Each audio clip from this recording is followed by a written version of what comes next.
ಆರೋಪ ಏನೋ ಬಂದಿದೆ, ಆದರೆ ಸಾರಂಗಿ ಮೇಲೆ ಹಲ್ಲೆ ಮಾಡೋದನ್ನ ಒಪ್ಕೊಂಡ್ರ ರಾಹುಲ್ ಗಾಂಧಿ ಅನ್ನೋದು ಸದ್ಯಕ್ಕಿರುವ ಕುತೂಹಲ. ಪ್ರತಿಭಟನೆ ವೇಳೆ ಆಕಸ್ಮಿಕವಾಗಿ ಘಟನೆ ನಡೆದಿದೆ ಅನ್ನೋ ಹೇಳಿಕೆಯನ್ನ ಖುದ್ದು ರಾಹುಲ್ ಗಾಂಧಿ ನೀಡಿದ್ದಾರೆ.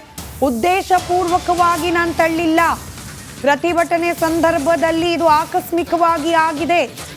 ಪ್ರತಿಭಟನೆ ಸಂದರ್ಭದಲ್ಲಿ ಸಾರಂಗಿ ನನ್ನ ಬಳಿ ಬಂದ್ರು, ನನ್ನ ಕೈಯನ್ನ ಹಿಡಿದ್ರು.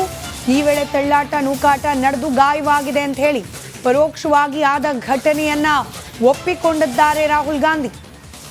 ಸಂಸತ್ ಭವನದ ಮುಂದೆಯೇ ಮಾಧ್ಯಮಗಳಿಗೆ ಪ್ರತಿಕ್ರಿಯೆಯನ್ನ ನೀಡಿದ್ದಾರೆ ರಾಹುಲ್ ಗಾಂಧಿ. ಈ ಸಂದರ್ಭದಲ್ಲಿ ಸಾರಂಗಿ ಬಂದದ್ ನಿಜ, ತಳ್ಳಾಟ ನೂಕಾಟ ಆಗಿದ್ ನಿಜ ಅಂತ ಹೇಳಿದ್ದಾರೆ. ಆದರೆ ಉದ್ದೇಶ ಪೂರ್ವಕವಾಗಿ ನಾನು ತಳ್ಳಿಲ್ಲ, ಬದಲಾಗಿ ಆಕಸ್ಮಿಕವಾಗಿ ಈ ಘಟನೆ ಆಗಿದೆ ಅನ್ನೋದನ್ನ ರಾಹುಲ್ ಗಾಂಧಿ ಒಪ್ಪಿಕೊಂಡಿದ್ದಾರೆ.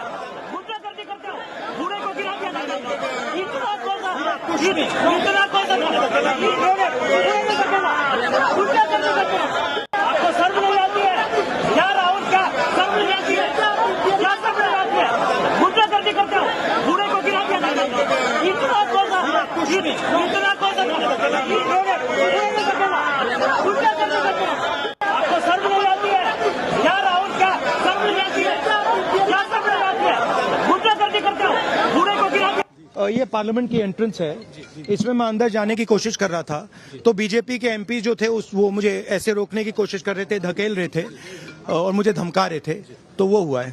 देखिए ठीक है, कोई मतलब धक्का मुक्की से हमें कुछ होता नहीं है, मगर ये एंट्रेंस है पार्लियामेंट हाउस की और हमारा अधिकार है अंदर जाने का, और बीजेपी के जो मेंबर्स हैं वो हमें अंदर जाने से रोक रहे थे। सेंट्रल इशू है जो आप लोग मांग कर रहे हैं अमित शाह के रेजिग्नेशन को लेकर। नहीं, सेंट्रल इशू है कि ये कॉन्स्टिट्यूशन पर आक्रमण कर रहे हैं और जो अंबेडकर जी की मेमोरी है उसका अपमान कर रहे हैं।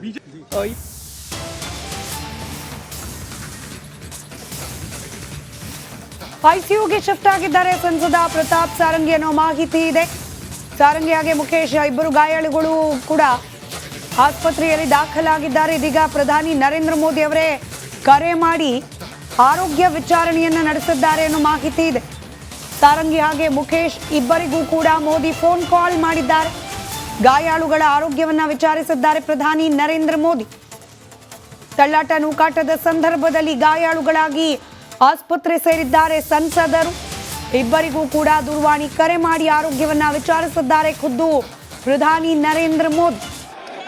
ಇಬ್ಬರ ಪೈಕಿ ಪ್ರತಾಪ್ ಸಾರಂಗಿ ಇದೀಗ ಐಸಿಯುಗೆ ಅಡ್ಮಿಟ್ ಆಗಿದ್ದಾರೆ ಅನ್ನೋ ಮಾಹಿತಿ ಇದೆ.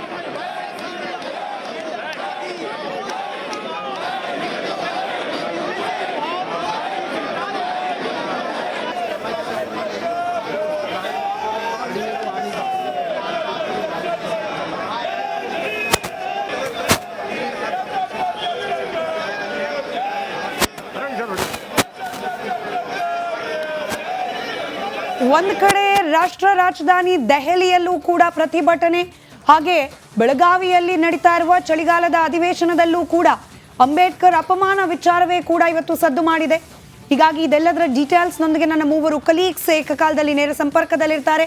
ದೆಹಲಿಯಿಂದ ನನ್ನ ಕಲೀಗ್ ನಟೇಶ್, ಹಾಗೆ ಬೆಳಗಾವಿಯಿಂದ ಬಸವರಾಜ್, ರಿಪಬ್ಲಿಕ್ ನ್ಯೂಸ್ ರೂಮ್ನಿಂದ ರಂಜಿತ್ ನೇರ ಸಂಪರ್ಕದಲ್ಲಿದ್ದಾರೆ. ಮೊದಲನೇದಾಗಿ ನಾನು ನಟೇಶ್, ದೆಹಲಿಯಲ್ಲಿ ಅದರಲ್ಲೂ ಇವತ್ತು ಸಂಸತ್ ಕಲಾಪದ ಸಂದರ್ಭದಲ್ಲಿ ಹೊರಗಡೆ ಭಾರಿ ಹೈ ಡ್ರಾಮಾ, ಪ್ರತಿಭಟನೆ, ತಳ್ಳಾಟ ನೂಕಾಟ, ಆಸ್ಪತ್ರೆಗೆ ದಾಖಲಾಗುವ ಹಂತಕ್ಕೆ ಗಾಯಾಳುಗಳು, ಸದ್ಯಕ್ಕೇನೆಲ್ಲ ನಡೀತಾ ಇದೆ, ಯಾವ ರೀತಿಯ ರಾಜಕೀಯ ಹೈಡ್ರಾಮಾಕ್ಕೆ ಕಾರಣವಾಗಿದೆ ಅಂಬೇಡ್ಕರ್ ಅಪಮಾನ ಅನ್ನೋ ವಿಚಾರ?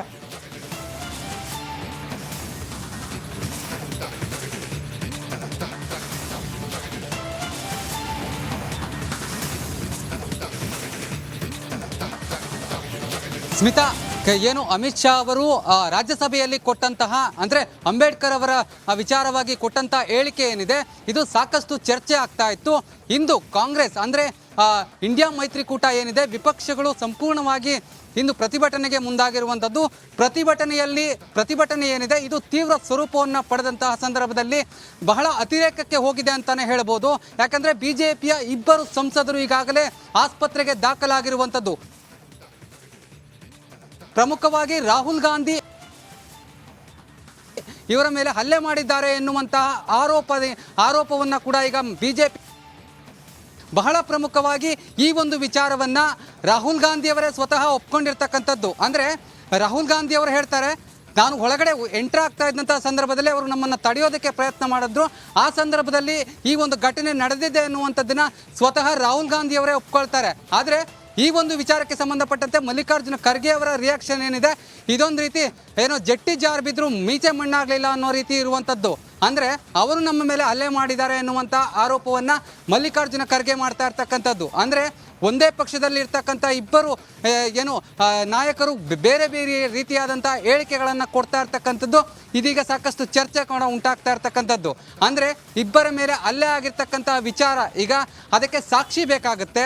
ಈ ಒಂದು ವಿಚಾರವಾಗಿ FIR ದಾಖಲು ಮಾಡೋದಕ್ಕೆ ಈಗಾಗಲೇ NDA ಮೈತ್ರಿಕೂಟ, ಅಂದರೆ BJP ನೇತೃತ್ವದ NDA ಮೈತ್ರಿಕೂಟ ಸಿದ್ಧತೆಯನ್ನು ಕೂಡ ಮಾಡಲಾಗ್ತಾ ಇದೆ ಎನ್ನುವಂತಹ ಮಾಹಿತಿ ಕೂಡ ಸಿಗ್ತಾ ಇರ್ತಕ್ಕಂಥದ್ದು. ಪ್ರಮುಖವಾಗಿ ಇದಕ್ಕೆ ಲೋಕಸಭಾ ಸ್ಪೀಕರ್ ಅವರ ಅನುಮತಿಯನ್ನು ಕೂಡ ಪಡೆದುಕೊಳ್ಳಬೇಕಾಗುತ್ತೆ. ತದನಂತರದಲ್ಲಿ ಇದರ ಕಾನೂನು ಪ್ರಕಾರ ಇದಕ್ಕೆ ಹೋರಾಟವನ್ನು ಮಾಡ್ತೀವಿ ಎನ್ನುವಂತಹ ಮಾತನ್ನು ಕೂಡ NDA ನಾಯಕರು ಹೇಳ್ತಾ ಇರ್ತಕ್ಕಂಥದ್ದು. ಇದೊಂದು ದೊಡ್ಡ ಮಟ್ಟದ ಐಡ್ರಾಮಾ ಅಂತಾನೆ ಹೇಳಬಹುದು. ಪ್ರಮುಖ ಸಾಕ್ಷಿಗಳಾಗ್ತವೆ. ವಿಡಿಯೋದಲ್ಲಿ ಏನಿದೆ ಎನ್ನುವಂಥದ್ದರ ಪರಿಶೀಲನೆ ಕೂಡ ನಡೀತಾ ಇದೆ ಎನ್ನುವಂತಹ ಮಾಹಿತಿ ಕೂಡ ಸಿಗ್ತಾ ಇರ್ತಕ್ಕಂಥದ್ದು. ಬಹಳ ಪ್ರಮುಖವಾಗಿ ರಾಹುಲ್ ಗಾಂಧಿ ಅವರು ಅವರನ್ನ ಅಂದ್ರೆ BJP ನಾಯಕರನ್ನ ತಳ್ಳಿದ್ರ ಅಥವಾ ಹಲ್ಲೆ ಮಾಡಿದ್ರ ಅನ್ನೋದಕ್ಕೆ ವಿಡಿಯೋ ಸಾಕ್ಷಿ ಇದಕ್ಕೆ ರೈಟ್. ಇನ್ನು ಇವತ್ತು ಬೆಳಗಾವಿಯಲ್ಲಿ ನಡೀತಾ ಇರುವ ಕಲಾಪದ ಅವಧಿಯಲ್ಲೂ ಕೂಡ ಅಂಬೇಡ್ಕರ್ ವಿಚಾರವೇ ಪ್ರಸ್ತಾಪವಾಗಿದ್ದು, ಅಲ್ಲಿನ ಡೀಟೇಲ್ಸ್ ಅನ್ನು ನನ್ನ ಕಲೀಗ ಬಸವರಾಜ್ ನೀಡ್ತಾ ಹೋಗ್ತಾರೆ. ಕಲಾಪವನ್ನೇ ಮುಂದೂಡುವಷ್ಟರ ಮಟ್ಟಿಗೆ ಗದ್ದಲ ಏರ್ಪಡ್ತು, ಎಸ್ಪೆಷಲಿ ಪರಿಷತ್ನಲ್ಲಿ. ಬಸವರಾಜ್.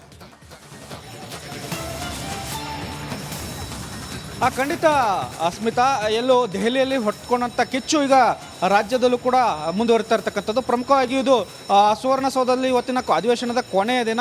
ಬಹುತೇಕವಾಗಿ ಸರ್ಕಾರ ಉತ್ತರವನ್ನು ಕೊಡಬೇಕು ಕಳೆದ 10 ದಿನಗಳಿಂದ ನಡೆದಿರ್ತಕ್ಕಂಥ ಚರ್ಚೆಗೆ. ಹಾಗಾಗಿ ಇವತ್ತು ಚರ್ಚೆ ನಡೀತಾ ಇತ್ತು, ಉತ್ತರವನ್ನು ಸರ್ಕಾರ ಕೊಡ್ತಾ ಇತ್ತು. ಆಗ ವಿರೋಧ ಪಕ್ಷವಾದಂಥ BJP ಆ ಉತ್ತರದ ಮೇಲೆ ಒಂದಷ್ಟು ಆಕ್ಷೇಪಗಳನ್ನು ಎತ್ತಿ ವಿವರಣೆಯನ್ನು ಪಡಿತಾ ಇತ್ತು. ಆದರೆ ಈ ವೇಳೆ ಕಾಂಗ್ರೆಸ್ ಶಾಸಕರು ಒಂದು ಅಂಬೇಡ್ಕರ್ಗೆ ಅಪಮಾನ ಮಾಡಲಾಗಿದೆ ಅನ್ನುವಂಥ ಒಂದು ಫೋಟೋಗಳನ್ನು ಹಿಡಿಯುವ ಮೂಲಕ BJPಯ ವಿರುದ್ಧ ಒಂದಷ್ಟು ಧಿಕ್ಕಾರಗಳನ್ನು ಕೂಗಿದ್ರು.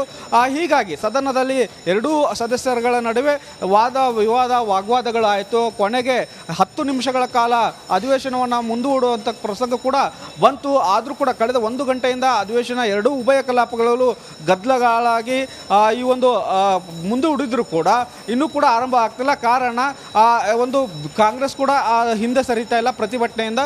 BJP ಕೂಡ ಈಗ ಬಾಣಂತಿಯರ ಸಾವನ್ನ ಇಟ್ಕೊಂಡು ಉತ್ತರ ಸಮರ್ಪಕವಾಗಿಲ್ಲ ಅಂತ ರಾಜ್ಯ ಕಾಂಗ್ರೆಸ್ ವಿರುದ್ಧ ಒಂದಷ್ಟು ವಾಗ್ದಾಳಿಯನ್ನು ನಡೆಸೋಕೆ ಸಿದ್ಧತೆಯನ್ನು ನಡೆಸ್ಕೊಂಡಿದೆ. ಹೀಗಾಗಿ ಸ್ಪೀಕರ್ ಅವರು ಎರಡೂ ಪಕ್ಷದ ನಾಯಕರನ್ನು ಕರೆದು ಒಂದಷ್ಟು ಸಂಧಾನ ಸಭೆಯನ್ನು ಮಾಡ್ತಾ ಇದ್ದಾರೆ. ಆದರೂ ಕೂಡ ಇಲ್ಲಿವರೆಗೂ ಕೂಡ ಅವರು ಒಪ್ಪುತ್ತಾ ಇಲ್ಲ. ಹಾಗಾಗಿ ಇವತ್ತಿನ ಕಲಾಪ ಬಹುತೇಕವಾಗಿ ಸಾಯಂಕಾಲ 6 ಗಂಟೆವರೆಗೂ ನಡೀಬಹುದು ಅನ್ನೋಂಥ ಒಂದಷ್ಟು ಲೆಕ್ಕಾಚಾರಗಳಿತ್ತು. ಆದರೆ ಈಗ ಗದ್ದಲ ತೀವ್ರವಾಗ್ತಾ ಇರೋದ್ರಿಂದ ಮಧ್ಯಾಹ್ನದ ವೇಳೆಗೆ ಕಲಾಪ ಕ್ಲೋಸ್.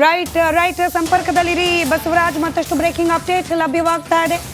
ಸಂಸದರ ಮೇಲೆ ರಾಹುಲ್ ಗಾಂಧಿ ಮಾಡಿದ್ರ ಹಲ್ಲೆ, ರಾಹುಲ್ ವಿರುದ್ಧ ಇದೇ ವಿಚಾರವನ್ನ ಮುಂದಿಟ್ಕೊಂಡು ಇದೀಗ FIR ದಾಖಲು ಮಾಡಲಾಗಿದೆ. ರಾಹುಲ್ ಗಾಂಧಿ ಅವರ ವಿರುದ್ಧ BJPಯ ನಾಯಕರು ದೂರನ್ನ ದಾಖಲು ಮಾಡಿದ್ದಾರೆ. ಈ ದೂರನ್ನ ಆಧರಿಸಿ ರಾಹುಲ್ ಗಾಂಧಿ ಮೇಲೆ FIR